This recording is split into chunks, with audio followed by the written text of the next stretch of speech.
On Thursday night, during peaceful protests throughout the country over the recent shootings of Alton Sterling and Philando Castile, uh, who were murdered by police, 5 police officers were shot and killed, and 7 others were wounded, and 2 civilians were also hurt. Now, the suspect is now dead after a standoff with the police. They used a bomb to kill him because there were no other options that didn't involve injuring more police officers. So there were initially 4 suspects, including the one that is now dead.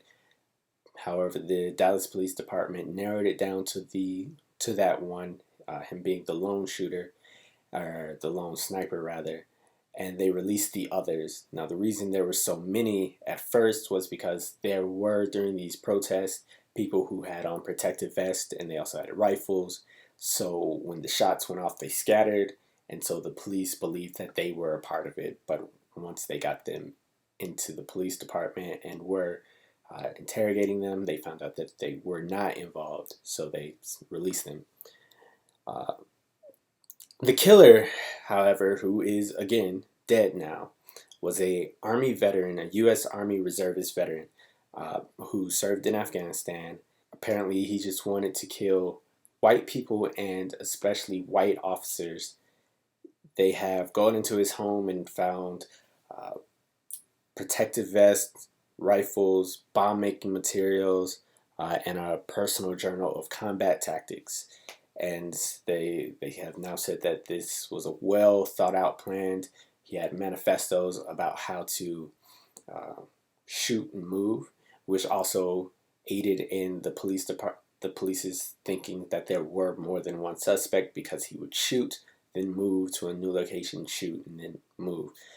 Now, all that said, before the killer was killed, he told negotiators more officers were going to get hurt and that bombs have been planted all over downtown. So they are looking into if there are any accomplices, and they will be dealing with those over the next few weeks, or months, or whatever.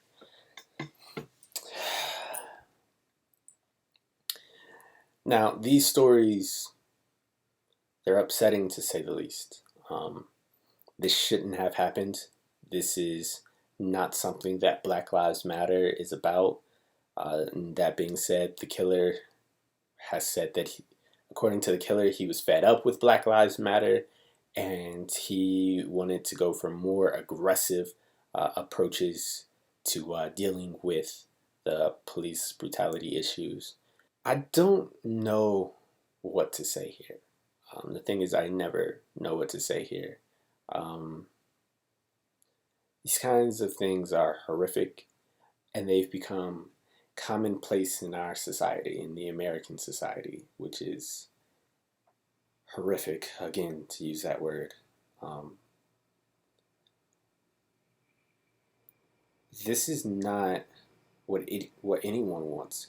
Alton Sterling Philando Castile, these 5 officers that were killed, the 7 that were injured, and the 2 civilians that were also hurt, they did not deserve this. No one deserves to have their lives taken senselessly and brutally. Yet every week we have these incidents where people are getting killed, and we have done nothing about it. We let the war in our own society go on and on and on. And it's reaching new heights every week. But I will say this. This killer is a fucking idiot. And I guess for him it's okay because he doesn't have to worry about the results that will come from this, the outcome that lies in wait now. Because now, thanks to this, again, this fucking moron, the fight just got harder to actually get people to listen so we can make a change. The fight just got harder tenfold. I mean, we will now, because of this, see a more militarized police force. That way they can be safer when they're out there trying to protect us. So now this sets us back, and we've got to now reopen those doors that we were opening so we can get people to hear us. I mean, I can't ask what was he thinking. Dude was an idiot. There's no way he thought this was a good idea. Oh, I'm gonna go out and kill some police officers so I can make a change. That's not gonna make a change. Violence only begets more violence. So, okay, sure, he was responding to the violence of the shootings of Alton Sterling and Philando Castile. He responded to that violence with violence. So there's going to be a response to that violence with more violence. And nothing will change.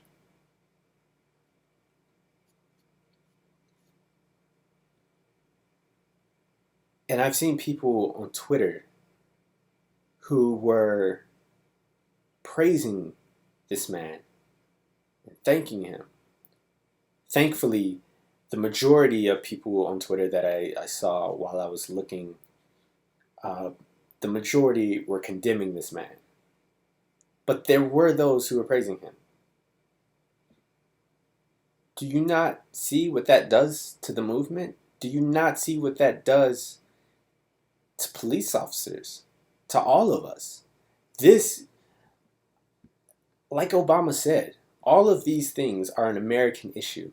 It's not a black, white, brown. It's American. And if we can't come together and stand together, and we can't stop these kinds of things from happening, then is there really any hope for Americans? Are we really number one? We can't even protect ourselves, yet we want to be the police force around the world.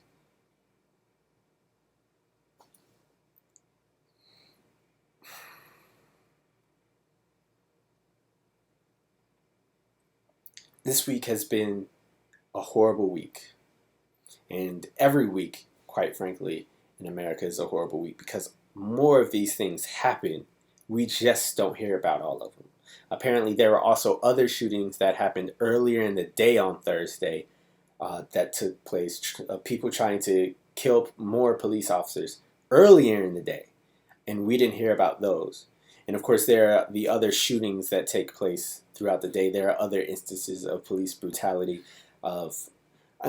These all go on every single day in this country. And we have done nothing about it. Black lives matter. White lives matter. Brown lives matter. Blue lives matter. All lives matter.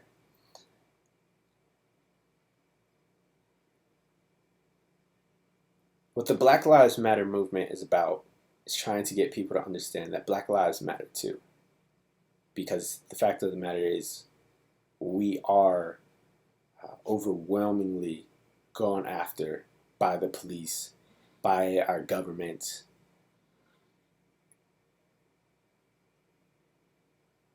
And something needs to be done. But that something is not killing police officers. It's not fighting the violence that we are trying to stop with more violence.